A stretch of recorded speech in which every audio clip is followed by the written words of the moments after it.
Hey, and welcome back to VFX Tutors. I'm Josh, and in this tutorial we're going to be continuing with our sort of Bubl project, the little robot. So we've now finished all the modeling and the UVing, and we're going to take this into Substance to do the textures. Before we do that, we do need to just do that one final check, so it should take like a couple minutes. We just want to make sure we got the right scale and just want to double check over our geometry. Then we'll export it out and then we'll load it into Substance. So I hope you guys have been enjoying these tutorials. These ones will probably be a lot quicker because we don't have to do super complex textures. But yeah, don't forget to hit that like and subscribe. It really does help, and always enjoy your comments. So yeah, let's get going. Okay, so I've opened up my last file. We have our finished Bubl character. We did do some checks beforehand, but there is a couple of things that I do want to do before we actually put this into Substance. So I know that we haven't actually done our scale yet. So first thing though, I'm just going to make a polycube, and I know that I want my character to be at least a meter tall.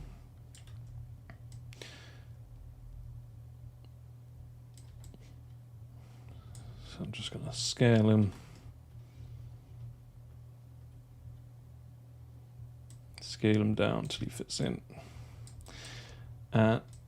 This is mostly important because it depends on how far you're going to go with. Let's actually go to our orthographic front, and you could be using any software for this, but the sort of methods are the same. So I'm going to make it so I don't want him to be a meter from the top here because he would probably be a bit short. And we can change this, but with our scene scale a little bit later. But if we want to get it close first, so I'm happy with that because that's going to be a meter. And also, I don't know what software you're using, whether if you're in what units you're in. It's worth checking what units you're in. So in Maya, it's just checking your preferences and settings. And I usually work in centimeters, so I know that 100 units is a meter. So I'm just going to freeze my transforms. I don't need that cube anymore. In fact, I do need to. One thing I do need to do is actually bring him into the correct world space. It's not a huge issue that you do that, but it's just good practice. Then you want to freeze the transforms. And the one thing that I also do as well, you notice that my manipulator is still here. I want to go to modify and reset the transforms. So my transform is at the bottom. So all my geo is now, because when we rig this, but it's not about the geo. What we want to make sure is that if anything does move, we can reset this back to 0. And if something's like that, we know it's wrong and we know it's back at the origin.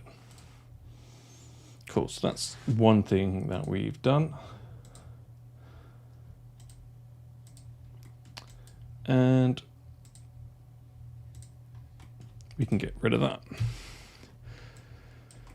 So you'll probably, on your model, if you've got say if your something's looking like that, it's going to be bad for Substance. It's not going to like it as your normals are flipped. So you need to go to your mesh display and reverse. And another way that you can check this is by, let's check this one. If we go display, polygons, and where are we? Face normals. And there we go, it looks like it's got a little bit of hair. And your normals want to be facing outwards. They don't want to be facing the other way. So if we selected all of this and just did display, I've completely lost it, there we are. Face normals, we need to select that to show. And you can see that they're all pointing outwards, apart from we didn't select that one. But let's double check, because I'm pretty sure I did select it. And this is just only a display thing. It's not, yeah, so that's all good. So I'm just going to select that and just turn that all off. And you just turn it off by going to the same selection. I imagine there's a hotkey for it, but I've just turned those on. Whoops. Display. But you'll notice it if you've got mesh that's black and it's not looking right. Cool. So now the next thing that I kind of want to do is, once my model's all done, I want to, it's not 100% necessary, but I want to split these out into material types. You can do that in Substance, but it's actually easier just to do them in sort of texture sets. And you can do that just by selecting all the things that are metal, which is basically everything apart from the waist, the neck, and the eyes. Ooh, we've got something on that. So I'm just going to assign new material. I'm using Arnold. And I'm just going to rename this to AI Metal, so I know that's the metal shader. I'm going to select my rubber bits and do the same. I'm going to assign new material, Arnold, AI standard, and I'll just call this AI rubber. And if you want, you can assign a preset. A lot of these presets are pretty good. It's here somewhere, pretty good starting points. Ooh, replace all selected. It's not updating in the viewport. I don't know why, but it might just be a bit stuck. But it should update. And I'm just going to do the eyes. Assign material, even though these are going to be lights. Just for the sake of splitting it out in Substance, it's going to be we could call this light eyes. Cool. Is this gonna, maybe we have to turn off. Okay, yeah, sorry. So turn off hardware texturing and it should be okay.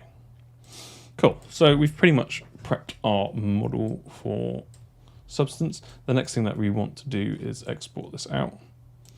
So I'm just going to select all of my geo, file, export selection, and I've already exported it for the tutorial, so I'll just overwrite it. Yeah. Cool. And we should be good to take this into Substance now. So I'm going to do some really quick tutorials on this one now because I can break them down pretty quick. So this is just going to be the prep model for Substance. And yeah, I hope you enjoyed. This is probably going to be the quickest tutorial I've ever done for 7 minutes. And yeah, don't forget to hit that like button and subscribe for more like this.